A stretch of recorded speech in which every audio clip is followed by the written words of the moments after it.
Welcome to the Tattoo Marketing Podcast. On this week's episode, we have Bar. We will talk about what it was like learning to tattoo when he grew up in Israel, moving to Denmark, where he got his style, what his parents thought about it, and a lot more. So enjoy the episode.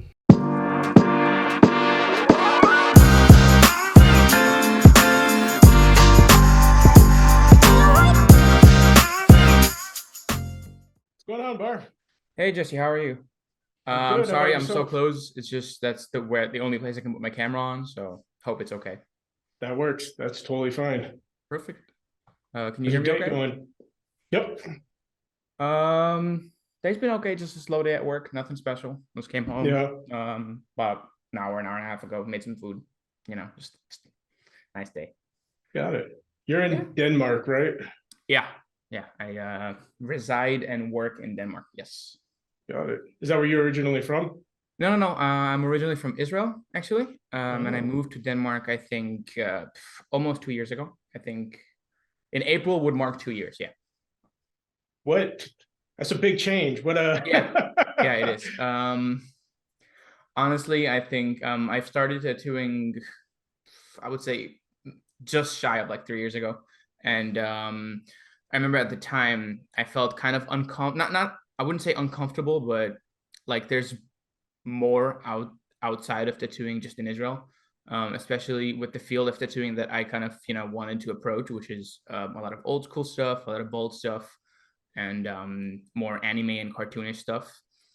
And so obviously, outside of Israel, you have Europe and the US. And since I have European ethnicity in me and I have a Polish passport, my friend suggested, hey, go to Facebook and just look at wanted job applications and stuff like that. And I had sent an email to a shop at the time, and they accepted me. And so it was like peak Corona, so I had to like delay my flight like twice. But then I got here. That was like, yeah, again, 2 years ago. So since then I've changed shops, I've moved, relocated a couple times, but just it's a big difference though.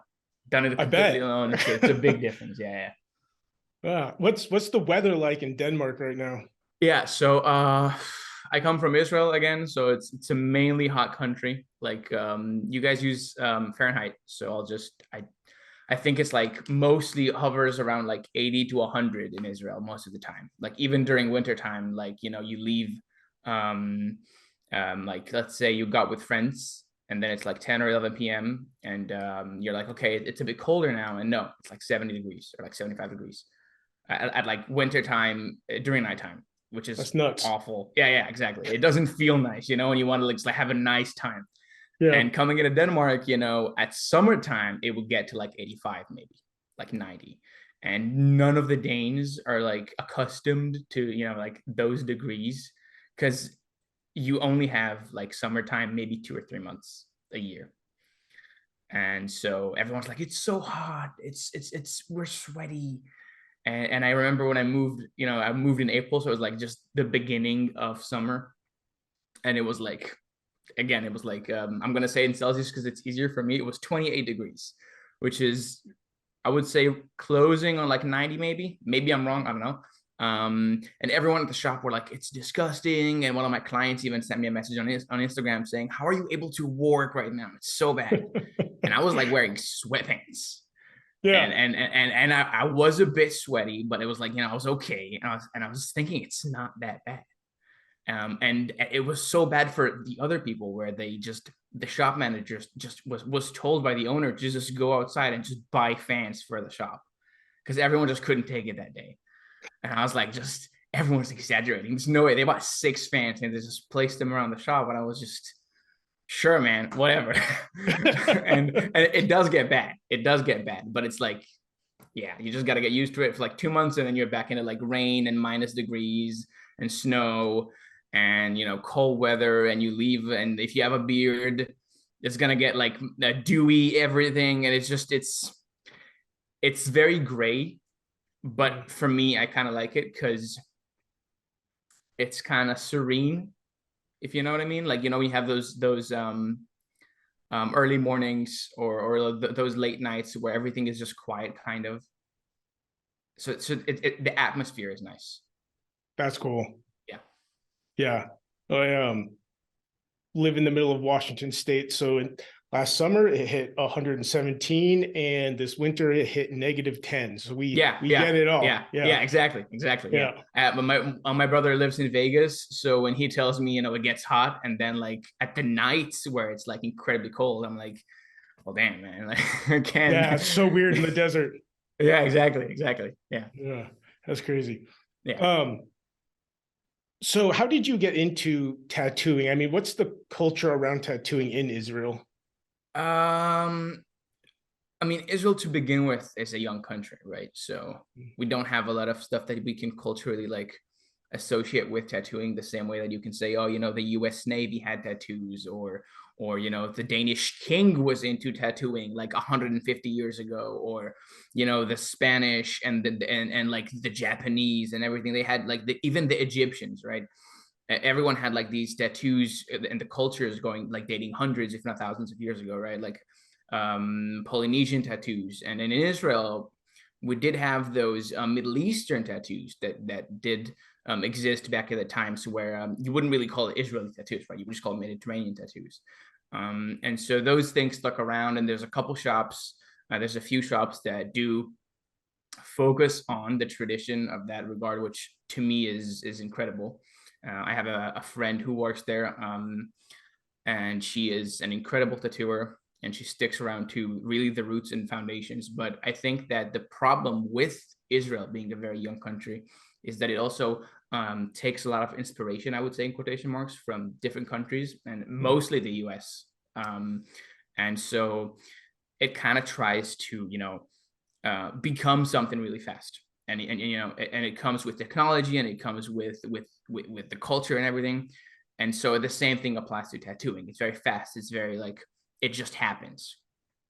And so there's a lot of people who have come with their knowledge. For example, again, I have a friend whose father has been tattooing for 40 years, but he studied tattooing in Singapore, right?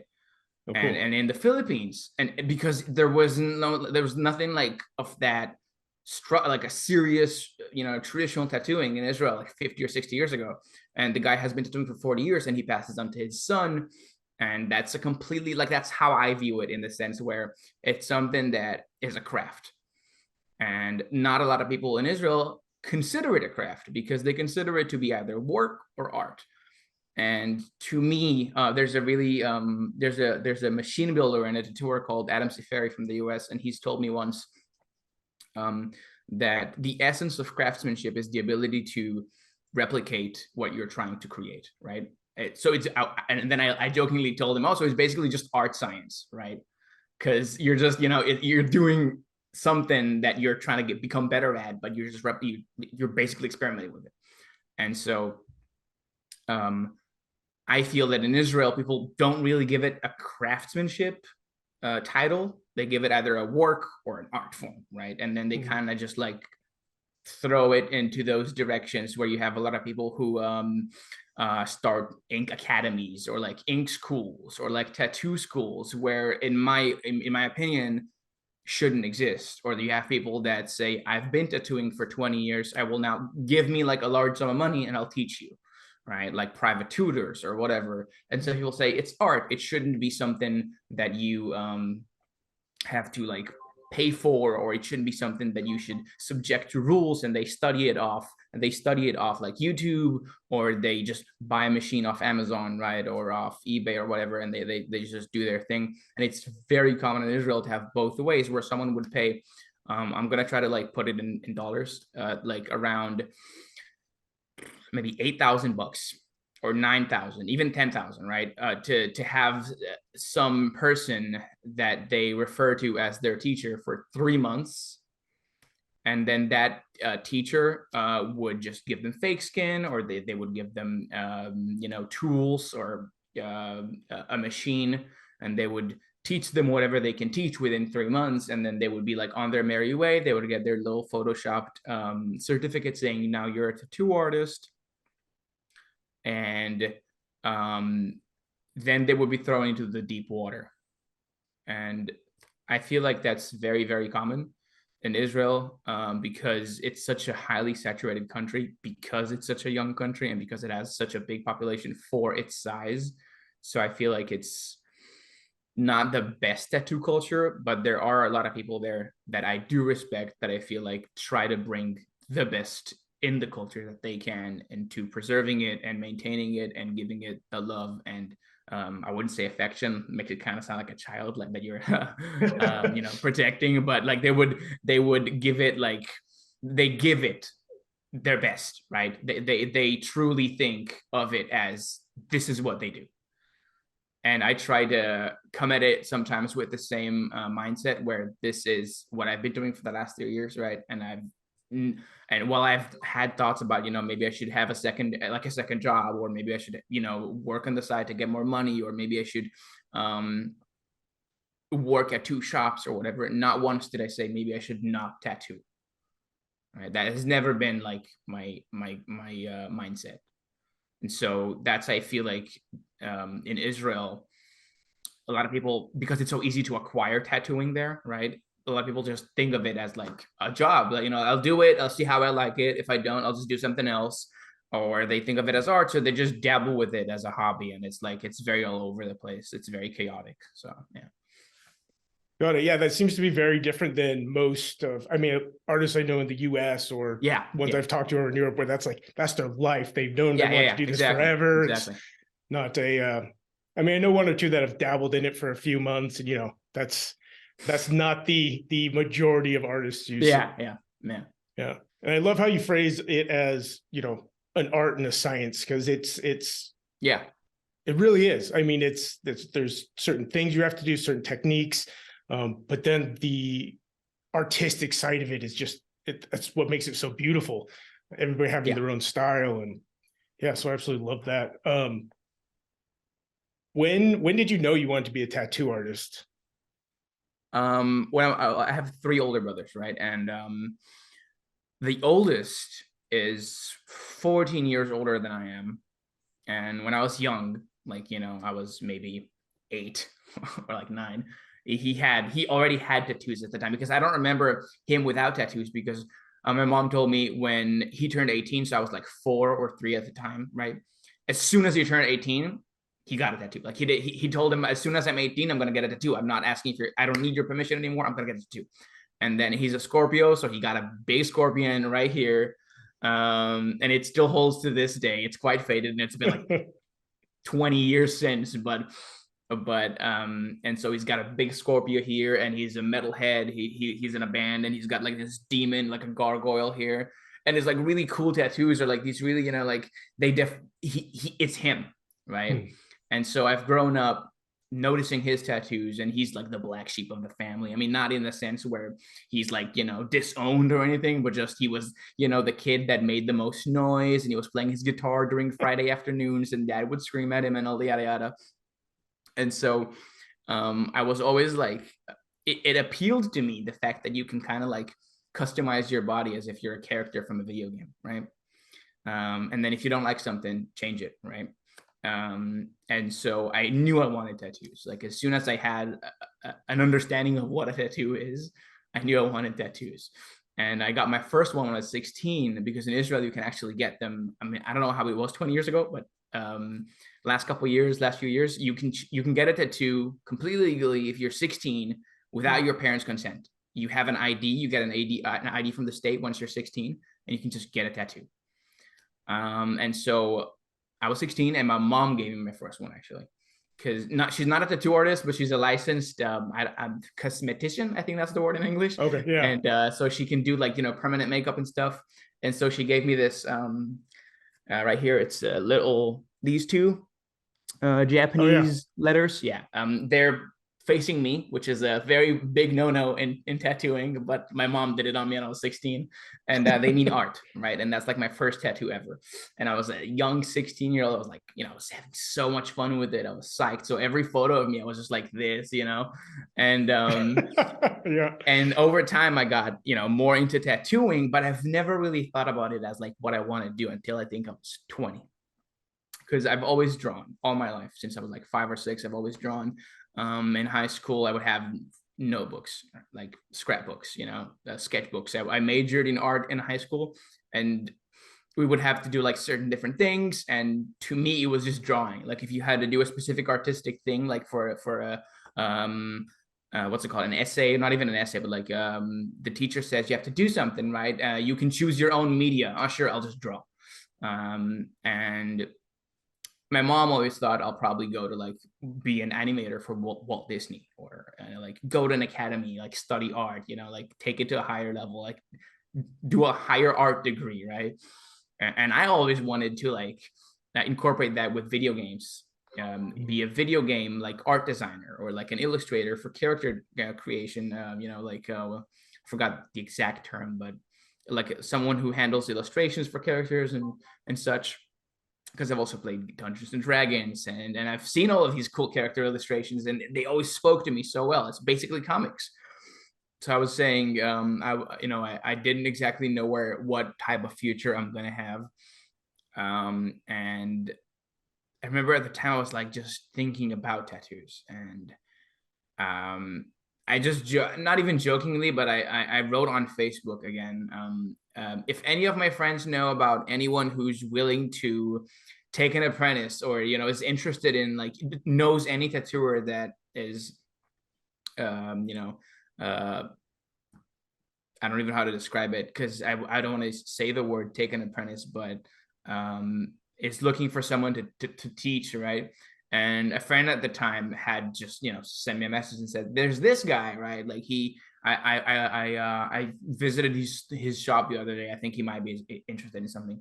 And so I sent him a message on Facebook, and I spoke with him, and he actually thought it was a girl, because Bar is a unisex name in Israel, and so he just assumed I was a girl, because I didn't have my profile picture to be myself at the time. I think it was just like a picture of I think it was my dog.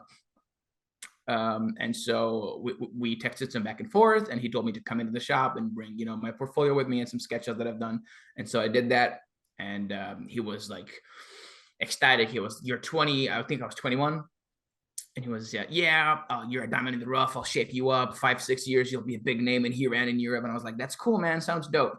And I've started apprenticing under him for upwards of 7 months, I think. Things kind of got heated up, and then we split our own ways, and then I just kind of started slowly doing it on my own for maybe half a year, or closing it on an extra year of doing it alone, which had a lot of ups and downs.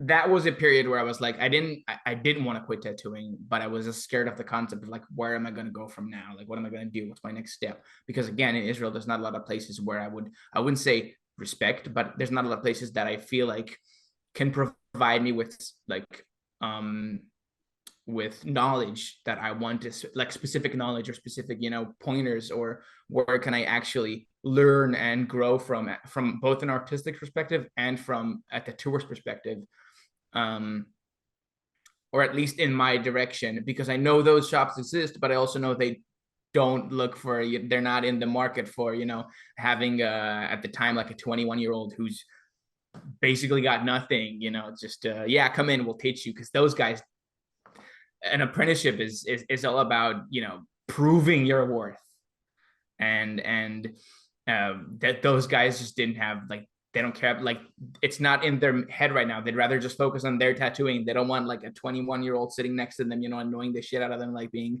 just like, "Hey, can you help me? Hey, can you look at this for a second? Let's go clean the toilets, man." And that's the thing I did for 7 months, and then I just kind of ran my own thing for a bit. But yeah, that's like the beginning, right? That's how I started. Got it. How did you, so I mean, I've looked at a lot of your tattoos. First of all, you are an amazing artist. Like, they're, especially for how long you've been tattooing, absolutely amazing. What made you decide to kind of go the anime route? Yeah. I've been watching anime, I think for a long time, right? And I think that it always starts with like Dragon Ball on TV as a kid, because everyone had Dragon Ball on TV as a kid, right? Like when you're a 10-year-old or a 12-year-old, and then in our country it was actually dubbed to Hebrew, and we also had Naruto and a couple other shows at the time. completely dubbed. And so that's like how I got into the cartoons, right? And then I think like 6 or 7 years ago, I kind of started watching it again. Um, and it grew on me again, like it almost as if it's never left, right?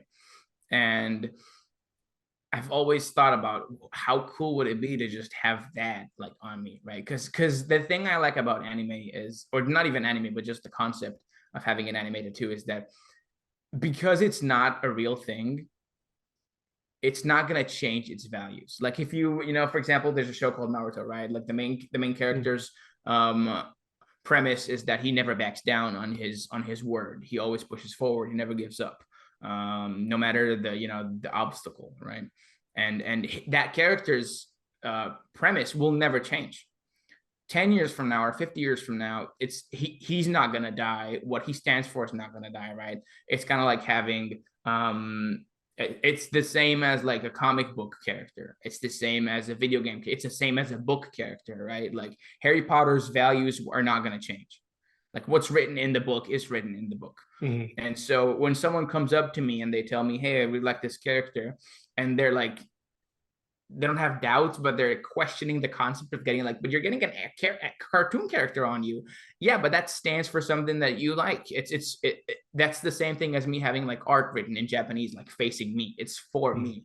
It's and so being able to produce something for someone else that they relate to and I relate to just makes it so much better, because I can go as a consumer to any artist, right, and show them a picture of a specific character and say, "Hey, can you do this?" And they'll say, "Great, yeah, of course." But it's different when the person that provides the work relates to it and creates something that is unique to what you're getting. Because anyone can, find a picture of Son Goku on Pinterest and create the exact same tattoo 50 times, just like they do with a lion with blue eyes, or just like they do with the infinity or whatever, and all of those meanings would be the same, and it would all be unique, right? But it would still not be a craft. It would be tattooing in the sense where you're just printing out something that's been made. And I can't say, I've created Son Goku or created any other anime character, but what I can say is that I've made those characters unique to the person by making sure that they fit their body composition and they fit whichever specific style the character is supposed to portray. Because you can have Son Goku being upset or happy or angry or battle damaged or whatever it is that he may be in right now. But Hungry. Yeah. I actually have All the time. a sketch of a different character where he's just eating a giant slab of meat, right? And to me, that's hilarious, because it's just like, it's, if someone finds it funny and it's like a lighthearted thing, right, they can have it. Because we've seen, both you and I have probably witnessed a lot of like these joke tattoos, right? Like like someone has a slice of pizza on them, or someone has like a small sentence where it says, I think there was a really old photo of a kid sending a text message to his mom saying, "I'm getting a tattoo, what should I get?" And then the mom replies with, "Tattoos are meant for something meaningful. Don't get a tattoo." And then he tattooed that sentence on him. And it's like, it's that's where tattoos, like, on one end you're like that, you're not necessarily disrespecting tattooing, but on the other end you're also just having fun with what it is, because you're customizing your own body, right? So that is something I'm okay with. What I'm not okay with would be like plagiarizing or stealing art, or all of the negatives that come into tattooing, like actually ruining someone's body. Like, you can have a shitty tattoo, but if it's made well and the person is happy with it, then that's great. But you can have a shitty tattoo where you just decimated someone's body and you've created a piece that will scar them, not necessarily mentally, but physically. You've caused damage to that person. And that is like a very thin line between having a shitty tattoo and having a shitty tattoo, right? Yeah. Agreed. I've seen definitely both. And I remember I had this one originally when it was just an outline. I don't know if the guy had too many Red Bulls, but the lines were all shaky. Yeah, he was twitching. Yeah, I was like, dude, it looked so bad after. So I had somebody fix that. So one thing I want to ask you about is, I love your hat. Sorry, Mom. Thank you. It does sound like your mom was pretty cool with you getting tattoos. In the I think the more tattoos I got, the more she started giving up on me stopping. Right, because I got the first, she made the first one, and then I got another one like half a year later, and then I got another one, and I only got, and I didn't even have many. I had like maybe this much of my arm, and she was like, "You have no room on your body left," and I'm like, and then I got a big koi fish on my chest, and she's like, "Stop, it's too much." And then I got another, like a bear on my other like pec, and she's like, "Stop, it's your." And then I think I'll never forget this at 3 a.m. That's when I was still apprenticing at the guy who taught me how to tattoo initially. He did a snake on the middle of my chest with the flame coming up at the top, but also he gave me these to give love on my knuckles, and I was 22, I think, right? And it's 3 a.m. and I'm coming up to my mom, and I'm waking her up, and I'm like, "Mom, look," because I'm home at 3 a.m. just getting these done. It was just a very, I'll never forget that. And she just barely opens up her eyes. She can't see shit. It's dark.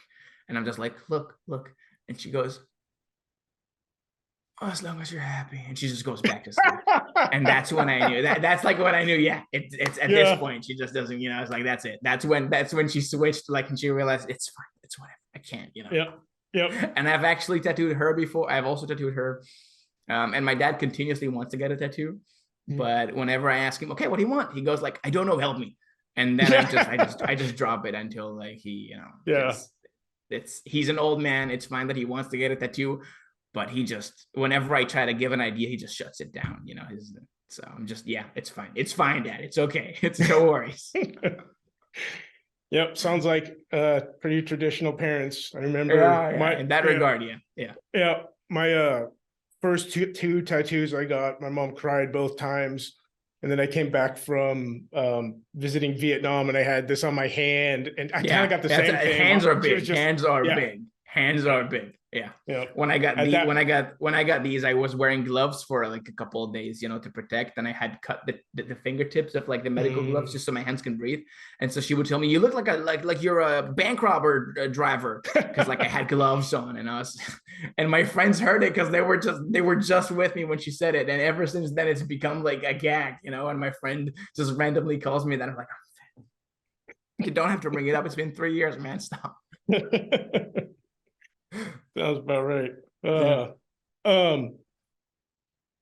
So a question about, like, when a client comes to you with an idea, how do you kind of balance, I know some clients have like to micromanage. Some clients are just like, "Here's the idea, do what you want with it. You're the professional." How do you, I guess, kind of balance out when you have somebody, a client come in and they're like, "No, I want like this and this and this," and it kind of takes away all the creativity for you? I think the first step would be to know how to like approach people, right? Because everyone reacts differently to being told no. And so what I like to do is, if it's possible, I'd bring the client in for a consultation. At least, like, just so we can kind of like figure out what we want face to face, because it's much easier to understand what people's intentions are when you can see what they're like talking about. And it's much easier to also explain why things can or can't work when you can point them out. Like, for example, on my own skin or on my coworker's skin, right? I can show my client what a bad tattoo can look like, or what can a tattoo look like when it ages, or a fresh versus like an old tattoo, or explain that a lot of people, this is very common, right? A lot of people, they see a tattoo on Instagram or on Pinterest, and they think, "This looks amazing, I want this." And it's mostly with like microrealism and stuff where it's very small, very detailed, and they think this would look amazing.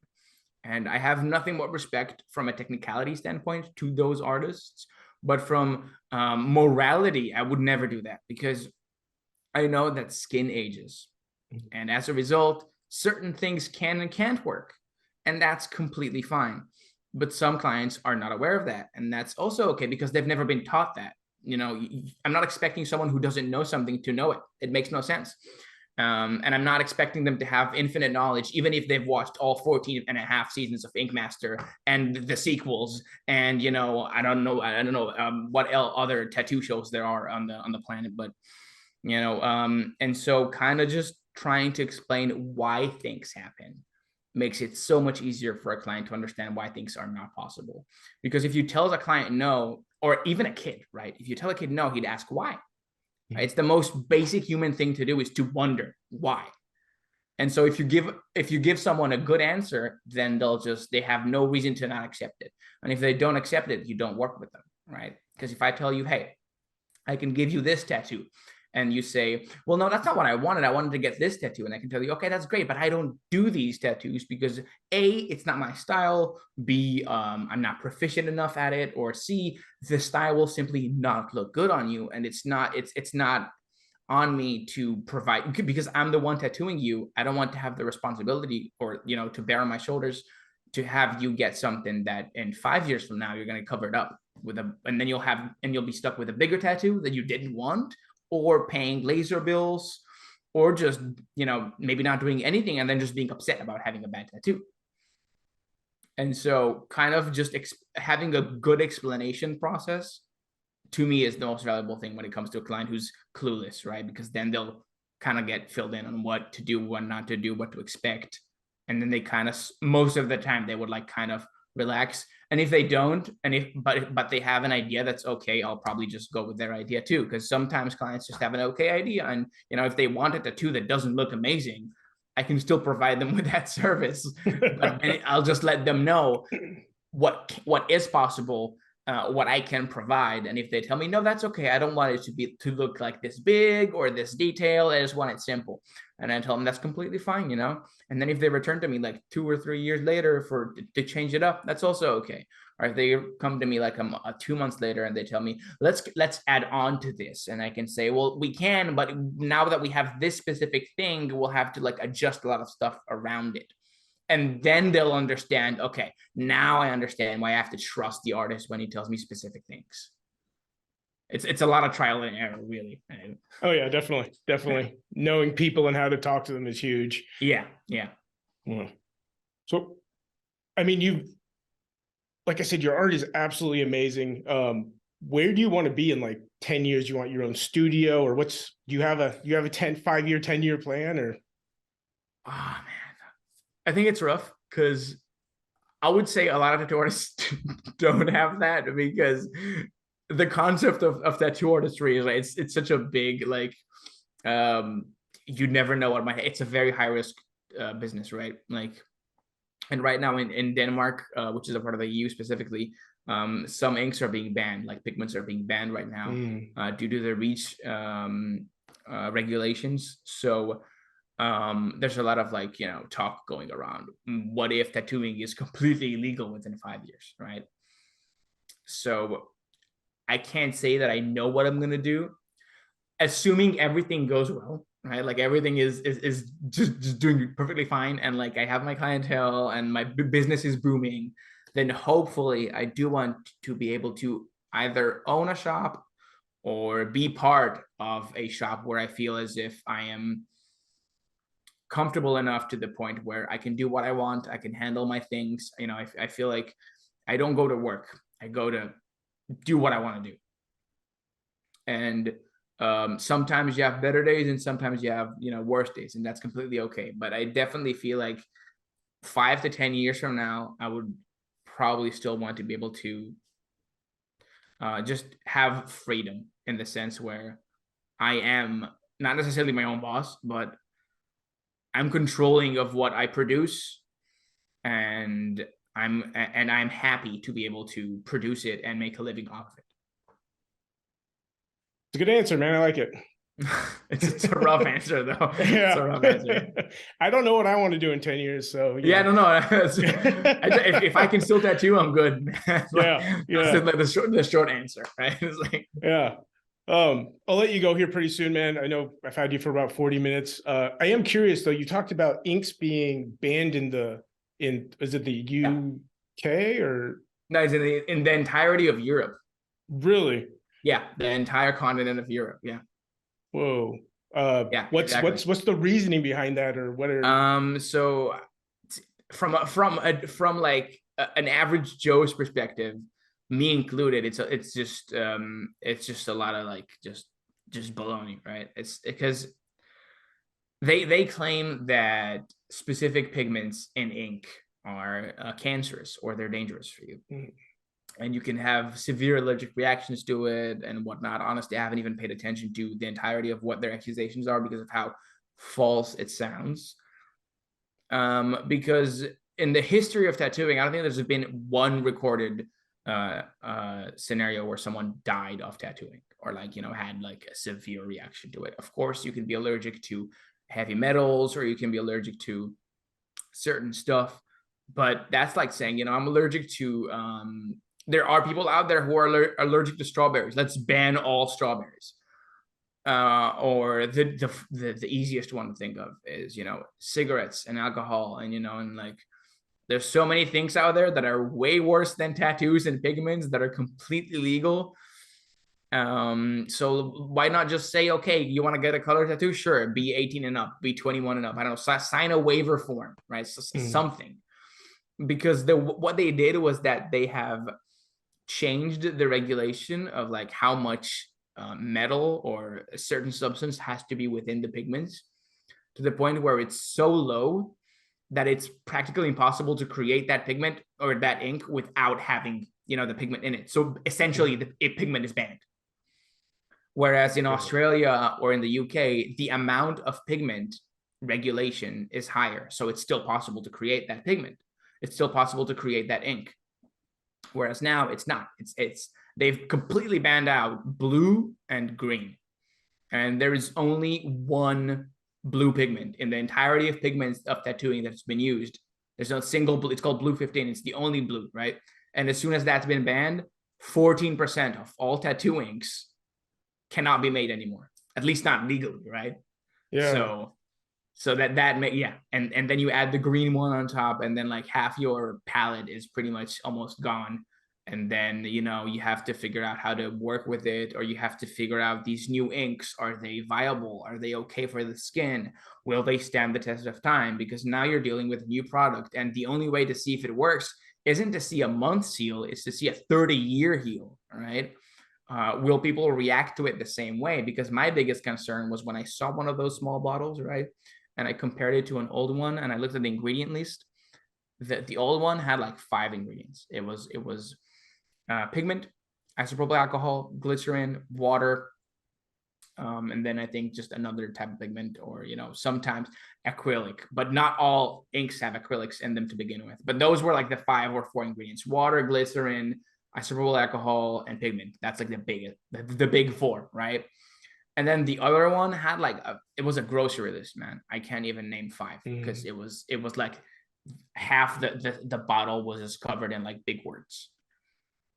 And when you can't even pronounce the words, it just doesn't feel right. It's like if you were to buy like a piece of something to eat and you can't even know what's in it, you're like, is that something?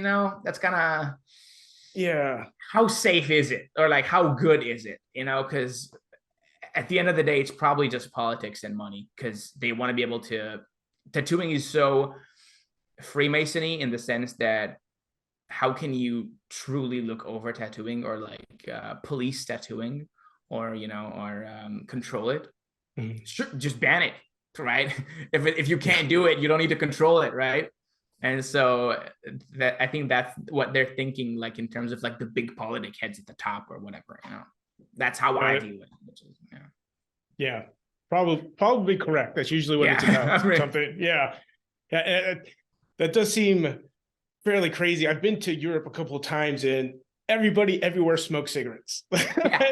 So so to ban tattoo ink, it just seems, it doesn't make sense to me, at least. And in Denmark, especially, if you don't smoke cigarettes, there's a thing called snus. I think it's from Scandinavia. It's like a small packet, like a white packet. It's basically a nicotine patch that goes under your tooth right here. So it's like, oh, you don't smoke? That's great. Just shove it right in your mouth. Problem solved. And it's like, sure. Okay, so that's cool. A 15-year-old kid can buy beer at the shop. That's cool. But oh, you want green and you want green leaves? No, get out, man. That's dangerous stuff, man. That can get you killed, man. Yeah.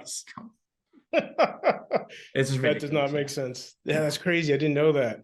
Yeah. Oh, man. Oh, Yeah, it sounds weird. Hopefully that doesn't continue, because that's I'm sure they'll figure out some way to make more money off it though, and it'll cost you guys more, and then it'll go Oh back to yeah, no, normal. the prices for inks have already tripled. Like just Ugh. as a baseline. Like if a bottle costs like 10 euros or 12 euros, it now costs 20, 25 for the same ink for the same size of bottle. So yeah, That's that's great. ridiculous. Yeah. Yeah, no, sounds amazing. We love it. Yeah, I would too.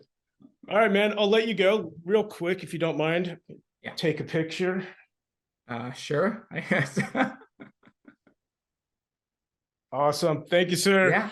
Yeah, man, no problem.